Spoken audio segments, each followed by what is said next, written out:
Trudeau, the man who successfully romanced us, was shaped by a complex childhood.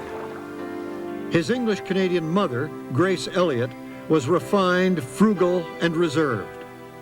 His Francophone father, Charles, was loud, flamboyant, a show-off. Trudeau wavered between both all of his life. He was a frail child. His father pushed him into aggressive sports to toughen him up. The need to prove himself anyone's equal, to jump at any challenge, was seen as immaturity by some, but it was deeply embedded from his earliest days. There are people that have it, and usually they are people who have compensated during their life for some very difficult times in their youth. The people who were charismatic leaders through history are people who had difficult childhoods. And Trudeau's was a difficult childhood. Emotionally difficult, financially easy. Charlie Trudeau was one of the early Quebec entrepreneurs.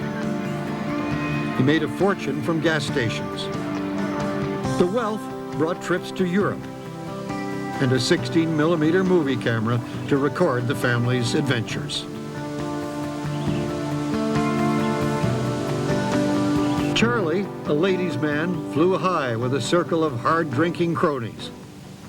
His father was a man who would have his friends over every night, late into the night, drinking and smoking and talking loudly, playing cards. And when he would go to the country, his father's friends would come, and I think in some sense that he associated that with the death of his father, I think. His father died suddenly. The 15-year-old Pierre was devastated. He now fell fully under the influence of his Anglo mother.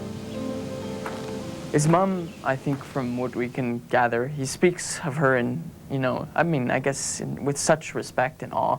She was, I think, always an exceedingly wise woman, like just saw everything and had a kind of quietness about her. Yeah, I think has truly marked him. She certainly passed him on the message that, yes, your father died when you were 15 because of the kind of life he led. She encouraged that mindset, and therefore, you have to lead a little bit more of a careful life and discipline. Yeah, very disciplined. Not careful. Not careful. No, never healthy, careful. pure. Pure. Yeah.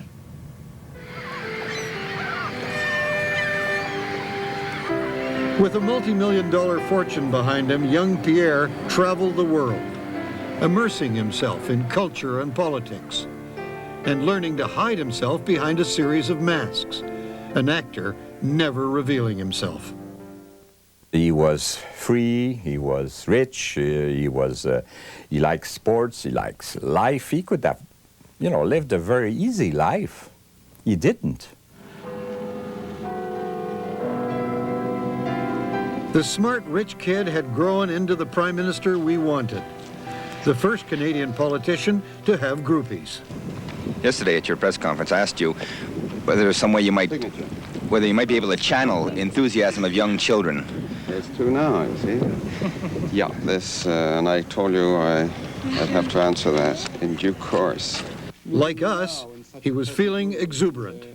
I like talking about politics, and I like people who are interested in the affairs of the state. Perhaps someday I will cease to, but until I get ulcers and lose the rest of my hair, it's fun. It's a day early, sir, but happy birthday. Birthday? It's your birthday tomorrow. Is it? Forgotten? Is it? Every day is my birthday. Happy birthday to you. Happy birthday to you. Thank you very much. You have some reflections on your birthday? First thing you'll want to know is my age.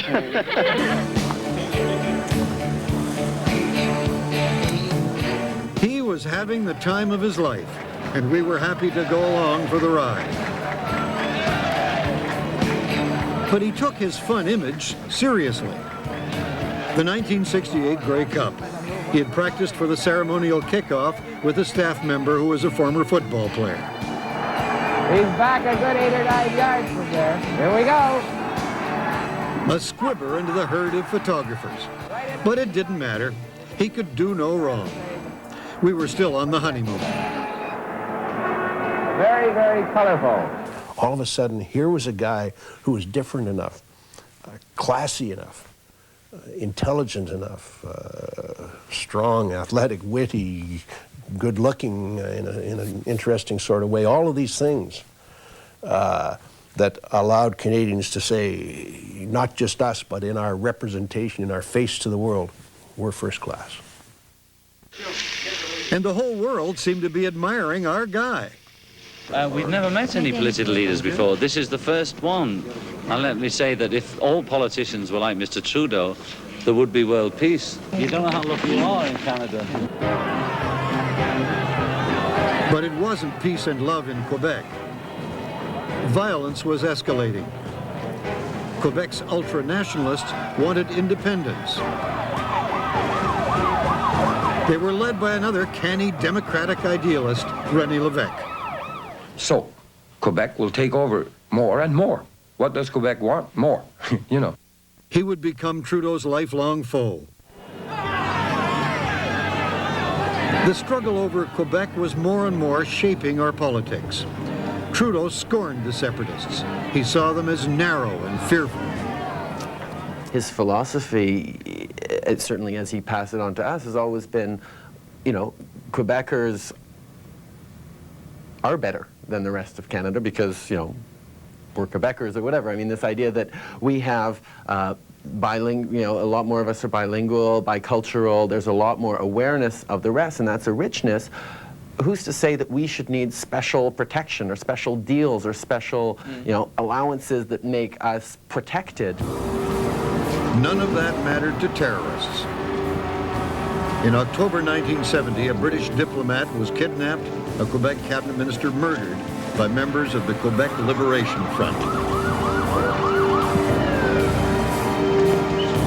The man who had always placed such a high value on civil liberties suspended them with the War Measures Act.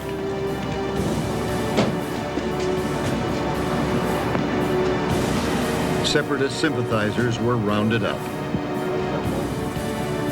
In this moment of true national crisis, Trudeau knew a leader had to appear resolute, whatever his private fears.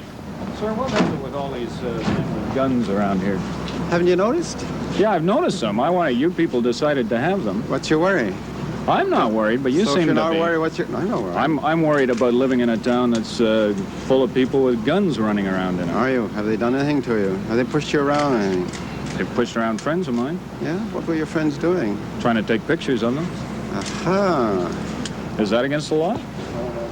Any human being in that situation would be affected emotionally by these developments, but some people perhaps are able to conceal it, to project an image which conceals it. Well, there's a lot of bleeding hearts around who just don't like to see people with helmets and guns. All I can say is go on and bleed. It's more important to keep law and order in this society than to be worried about weak-kneed people who don't like the looks of a soldier's At any helmet. cost? At any cost? How far would you go with that? How far would you extend that? Well, just watch me.